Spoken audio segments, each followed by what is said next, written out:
Olá, seja bem-vindo ao canal Estante de Caixote.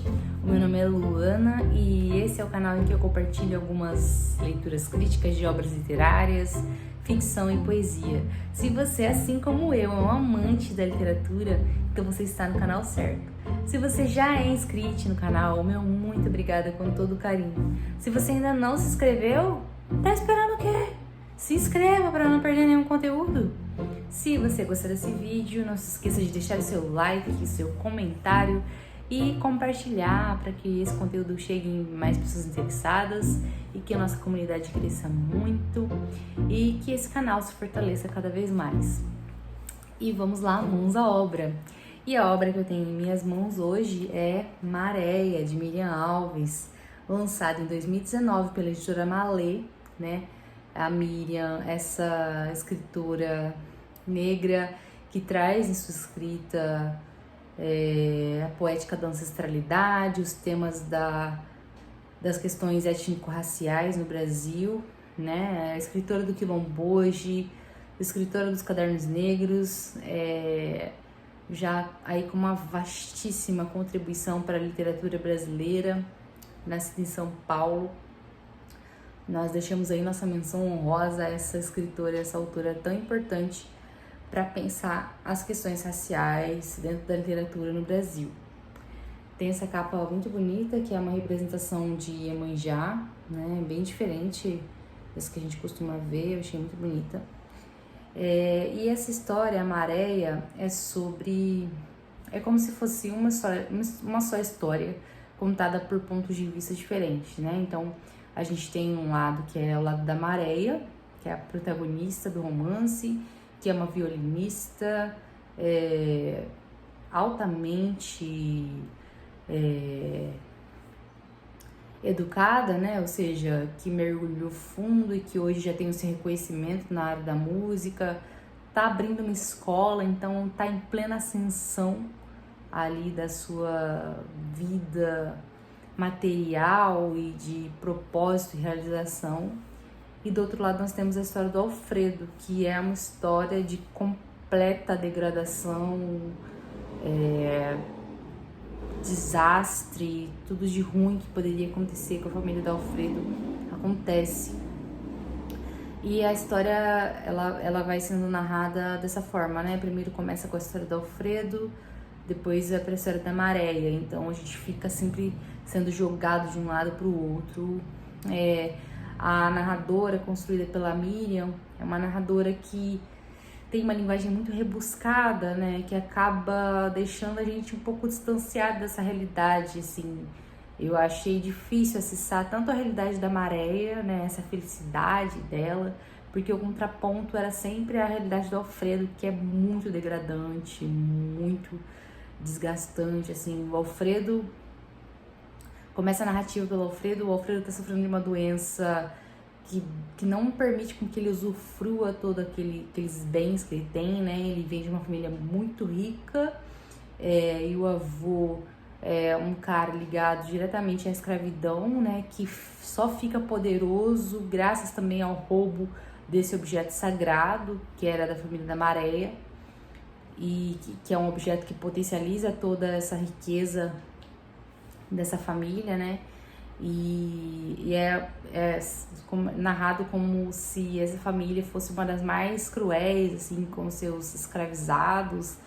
E é uma família que na atualidade, que está sendo narrada, está em completa destruição, assim. O Alfredo, ele perde os dois irmãos, o pai também morreu, a mãe está enlouquecendo, ele está com essa doença. E ele vive com a memória do avô dele, que fica relembrando que ele não era o neto ideal para estar ali no comando dos negócios. Ele vai descobrindo aos poucos, assim, sobre esse roubo, mas ele está tão obcecado ali em alcançar aquela imagem do avô, né, de alcançar esse poder, esse império, né, essa ideia de imperador do avô, que ele também já está enlouquecido e a gente fica na narrativa como se a gente tivesse mareado, como se a gente tivesse tonto, assim. E aí narra um pouquinho a história do Alfredo, e depois vai pra história da Maré, que é o contraponto, né?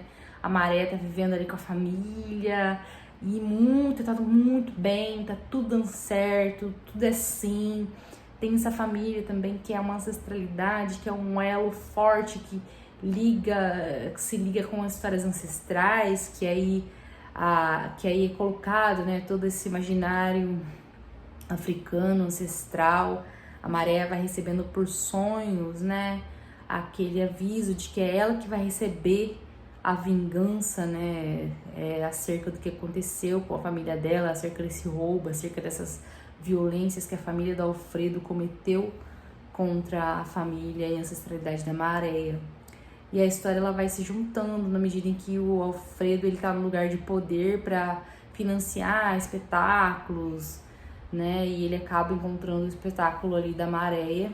A Maréia tá escrevendo uma peça com base nesses sonhos que ela tá vivendo. E a coisa vai ficando bem ritualística também, né? Eu achei difícil acessar porque é uma linguagem rebuscada, é uma narradora que deixa a gente distante, né? Essa linguagem rebuscada de descrições minuciosas ali dos gestos, dos modos da fala, do pingo do suor que tá escorrendo. Eu não sei, isso não me afeta, assim, tipo, porque não tem diálogo também, não tem um arco, né? A gente não vê a maré sair de um lugar e ir para outro, a gente só vê o reto, o retilíneo. A gente também não vê o Alfredo, alguma felicidade do Alfredo, é pura miséria, assim, ele é muito rico e ele é miserável.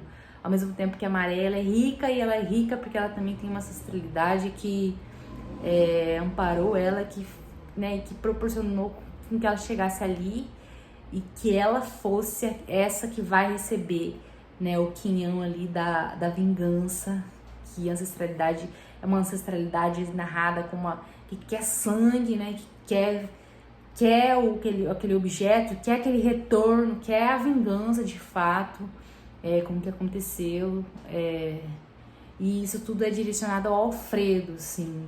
Então, em alguns momentos eu fiquei me sentindo assim, eu fiquei sentindo até pena do Alfredo, porque de fato ele não tem nenhum envolvimento direto, né, além de ser descendente desses privilégios, ele não usufrui e ele só vive essa derrocada, assim.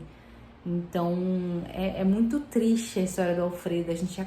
Eu acabo ficando com dó do Alfredo e acabo não acessando essa felicidade da Maréia, não me identifico muito com Maréia, né? A gente fala, então as coisas não são dicotômicas, né? O ser humano, a psique, ela leva a gente para esses lugares, assim, e a forma como é narrado, eu acho que interfere muito.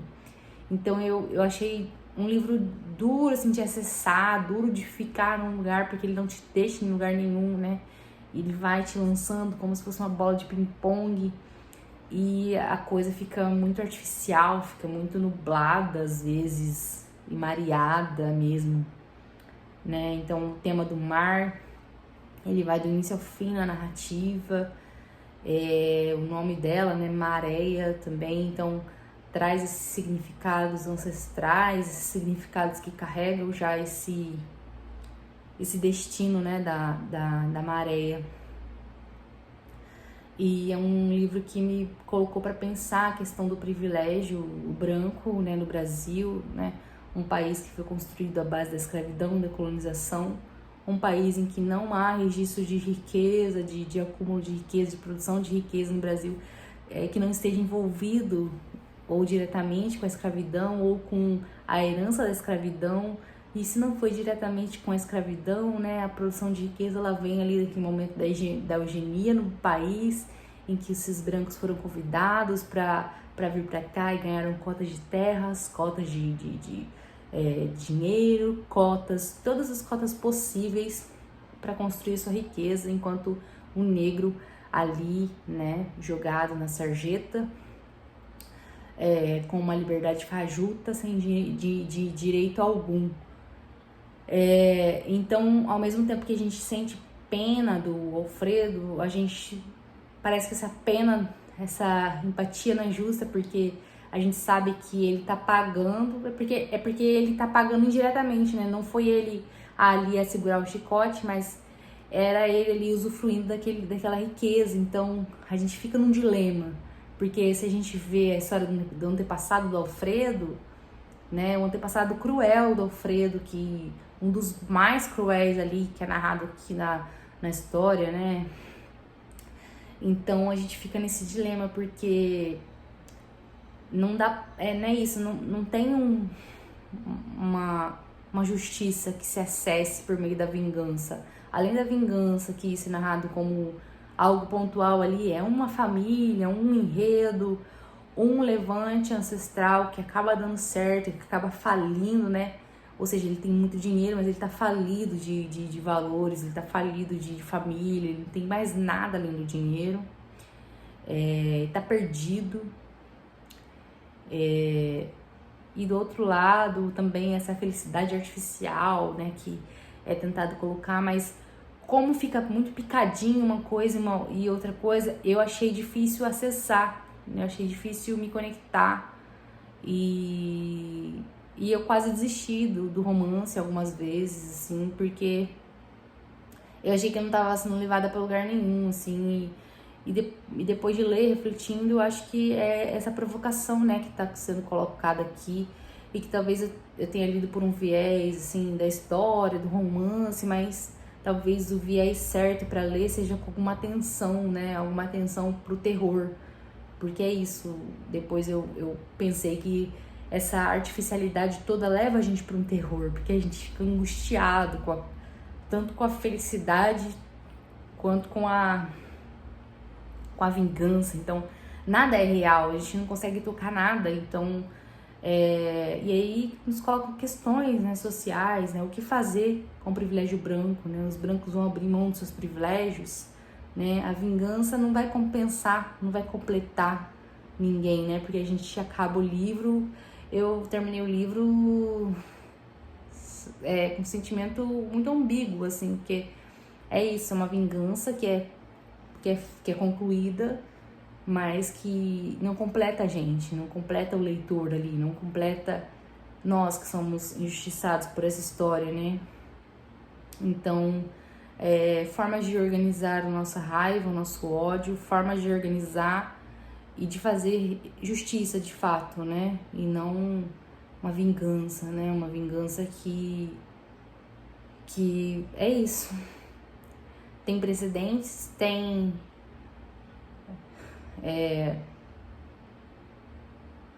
aquela coisa chamada ali na investigação policial, tem a motivação, né?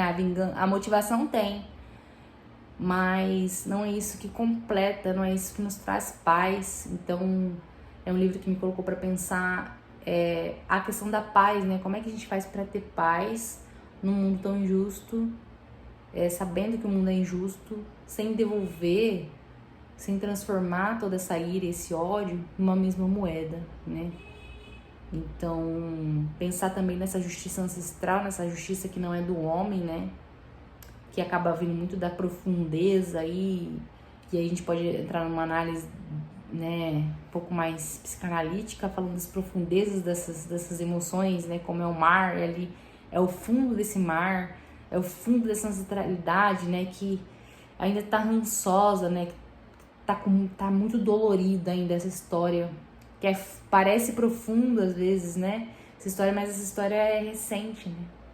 Quantos poucos anos que a escravidão foi abolida e a gente ainda vive os reflexos diretos, né, desse período histórico. Então é isso, esse livro eu diria, vai com calma, vai devagar, não sei se recomendaria para qualquer pessoa ler esse livro, porque não é um livro de fácil acesso, de fácil conexão. Achei um livro difícil, achei um livro duro, assim, em termos de linguagem, em termos de enredo.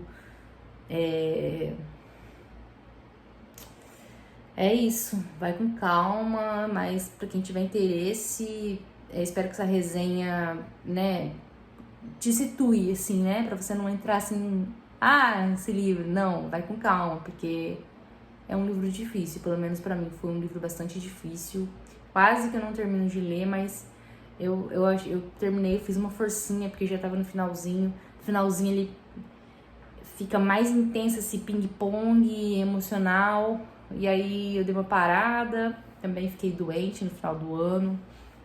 Por isso eu não vim aqui antes para gravar, né, o vídeo. Mas tá aí essa resenha, livro Maréia, Miriam Alves, grande Miriam Alves. Se você assistiu até aqui, não esqueça de deixar seu like, seu comentário, compartilhar, porque esse canal é seu, é meu, é nosso. Um beijo e até a próxima.